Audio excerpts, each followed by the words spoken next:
राजन एक छोटे से गांव में रहने वाला साधारण सा युवक था। वह दूसरों की मदद करने में हमेशा आगे रहता था और गांव में सबका चहेता था। लेकिन उसे अपनी काबिलियत पर यकीन नहीं था। वह दूसरों की खुशी में अपनी खुशी ढूंढता, मगर खुद पर संदेह करता। राजन का बचपन काफी संघर्षपूर्ण रहा। उसके पिता मामूली किसान थे और मां घर की देखभाल करती थी। परिवार की आर्थिक स्थिति अच्छी नहीं थी, लेकिन उसे संस्कार मिले। माता पिता ने सिखाया कि ईमानदारी और मेहनत से पीछे नहीं हटना चाहिए। राजन ने जब अपने दोस्तों को बड़े शहरों में जाते और सफल होते देखा, तो उसके दिल में भी कुछ करने की इच्छा जागी। लेकिन हर बार जब वह अपने भविष्य के बारे में सोचता, उसके मन में एक डर बैठ जाता। मैं कुछ कर पाऊंगा क्या? गांव के लोग उससे बहुत प्यार करते थे, लेकिन वे भी उसे प्रेरित नहीं कर पाते थे।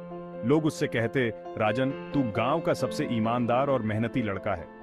ये बातें उसके दिल में बैठ गईं और उसने मान लिया कि शायद उसके जीवन का यही उद्देश्य है, दूसरों की मदद करना। एक दिन गांव में एक बुजुर्ग संत आए। संत गांव के लोगों को जीवन के मूल्यों के बारे में बता रहे थे। राजन ने भी उनकी बातें सुनी, लेकिन उसके मन में संदेह था। संत ने उसे बुलाया और पूछा, बेटा, क्या बात है?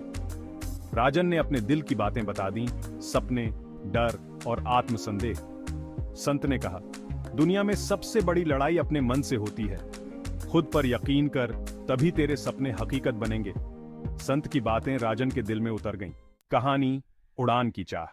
एक छोटा चिड़िया का बच्चा घोंसले में बैठा आसमान को देखता रहता था। वह देखता कि बड़ी चिड़ियाएं आसमान में उड़ रही हैं। वह भी उड़ना चाहता था, लेकिन डरता था कि गिर जाएगा। एक दिन तेज हवा ने उसे घोंसले से गिरा दिया।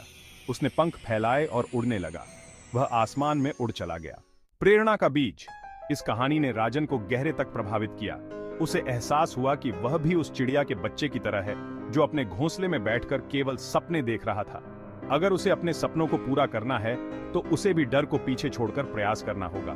तू अगर अपने आप पर विश्वास करेगा और मेहनत करेगा, तो तेरे सपने भी साकार होंगे। नई शुरुआत। संत की बातों से प्रेरित होकर राजन ने फैसला किया कि वह अपने सपनों को साकार करेगा। उसने गांव के लोगों से विदा ली और शहर जाने का निर्णय लिया। उसने एक छोटे से काम से शुरुआत की।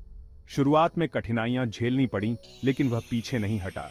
राजन ने दिन रात मेहनत की और अपनी काबिलियत को साबित किया। धीरे धीरे वह एक सफल व्यवसायी बन गया। उसने आत्मविश्वास पाया और समझा कि कोई भी सपना बड़ा नहीं होता। सफलता की उड़ान। राजन अब एक ऐसे मुकाम पर पहुंच गया था, जहां उसके पास वह सब कुछ था जिसकी उसने कभी कल्पना की थी। लेकिन उसने अपनी विनम्रता और ईमानदारी को कभी नहीं छोड़ा। उसने अपने गांव के लोगों को भी प्रेरित किया। वह अपने गांव लौटकर संत से मिला। संत ने मुस्कुराते हुए कहा, बेटा, यह तेरी मेहनत और विश्वास का फल है। प्रेरणा। राजन की कहानी हमें सिखाती है कि जीवन में सबसे बड़ी चुनौती हमारे डर को जीतना है। खुद पर विश्वास करें, अपनी क्षमता पहचानें, डर को पीछे छोड़कर आगे बढ़ें, मंजिल दूर नहीं। निष्कर्ष। राजन की यह प्रेरणादायक यात्रा हमें सिखाती है कि जीवन में असफलताएं आती हैं, लेकिन जो इंसान अपने आप पर विश्वास करता है, वह हर मुश्किल को पार कर सकता है।